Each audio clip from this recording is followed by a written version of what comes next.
Hello बच्चों, welcome to Gurukul academy. In this video we are going to solve question number 6 from exercise 3.1 class 11 mathematics. So question is saying if in two circle arc of the same length subtend angle 60 degree and 75 degree at the center find the ratio of their radii। तो question को थोड़ा सा पहले diagram के through समझ लेते हैं। इसमें बोल रहा है दो सर्कल हैं। ओके, क्वेश्चन में बोल रहा है कि हमारे पास दो सर्कल हैं, एक सर्कल ये मान लो और एक सर्कल है आपके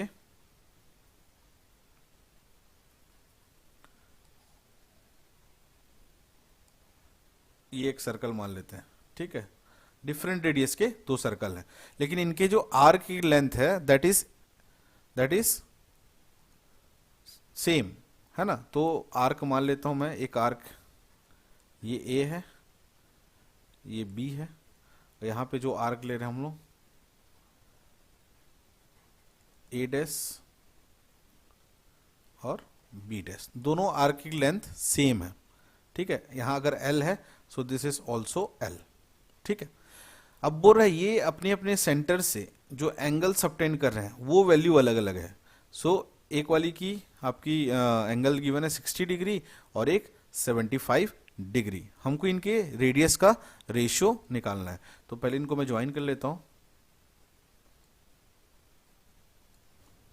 सो यहां पे हमको जैसे एंगल भी गिवन है, two circle arc of same length subtend angle 60 degree and 75 degree at the centre. तो पहला वाला को हम 60 डिग्री ले लेते हैं, रिस्पेक्टिवली गिवन है, तो दिस इज 60 डिग्री और ये 75 degree.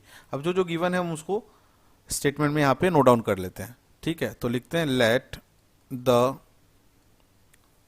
Radius of circles are R1 and R2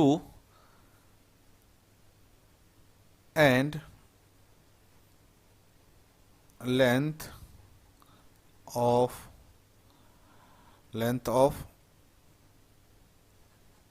arc is L। ठीक है, और बाकी एंगल तुमको गिवन है। सो दोनों कंडीशन में we know theta is equal to L by R. So theta है 60 डिग्री, एल तो एल ही है, आर की वैल्यू R1 है। सो यहां से एल की वैल्यू आ रही है 60 इंटू R1 एंड हमको मालूम है क्या, theta is equal to L by R. अब थीटा है 75 डिग्री, एल तो एल है और आर की वैल्यू यहाँ पे R2 है। So L will be equal to 75 into R2। ठीक है, अब देखो ये इक्वेशन 1 है और ये आपका इक्वेशन नंबर 2 है। सो हम लिख सकते हैं फ्रॉम इक्वेशन 1 एंड 2 क्या लिख सकते हैं, लेफ्ट हैंड साइड इक्वल है, राइट हैंड साइड को इक्वल कर लीजिए। तो 60 into R1 is equal to 75 into R2। So R1 यहाँ रखता हूँ, R2 को मैं यहाँ लेके आता हूँ। सो 75 ऊपर है और 60 यहाँ आ गया। ठीक है, दोनों 15 से कैंसिल हो रहे हैं, 15 5 जा 15 4 जा। सो R1 बाय R2 की वैल्यू आई 5/4। तो हम लोग लिख सकते हैं R1 to R2 is equal to 5:4। So this is your answer.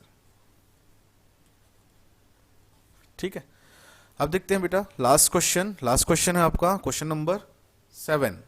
Question number 7 है find the angle in radian through which a pendulum swings if its length is 75 centimetre and the tip describe an arc of length 10 centimetre. अब सबसे पहले हम pendulum का एक diagram बना लेते हैं। तो पेंडुलम कुछ इस तरीके से रहता है। सपोज इस पॉइंट से पेंडुलम इस पॉइंट तक आएगा और यहां से यहां तक आएगा। ठीक है, अब देखो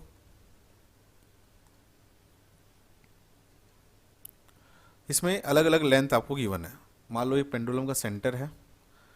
ठीक, तो पेंडुलम क्या बोल रहा है, पहले radian of the angle in radian through which a pendulum swings if its length is 75 centimetre.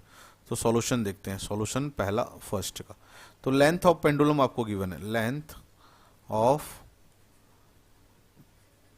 Pendulum that is 75 centimetre. So देखो ये लेंथ है पेंडुलम का, यहां से यहां तक जाएगा, तो यही आपका रेडियस है। अगर ये 75 सेंटीमीटर है, सो आप इसको रेडियस मान सकते हैं। So r is equal to 75 centimetre. अब आपको गिवन है आर्क की लेंथ। So if this is arc और इसकी लेंथ है आपको 10 centimetre. So l is 10 centimetre. आपको थीटा निकालना है।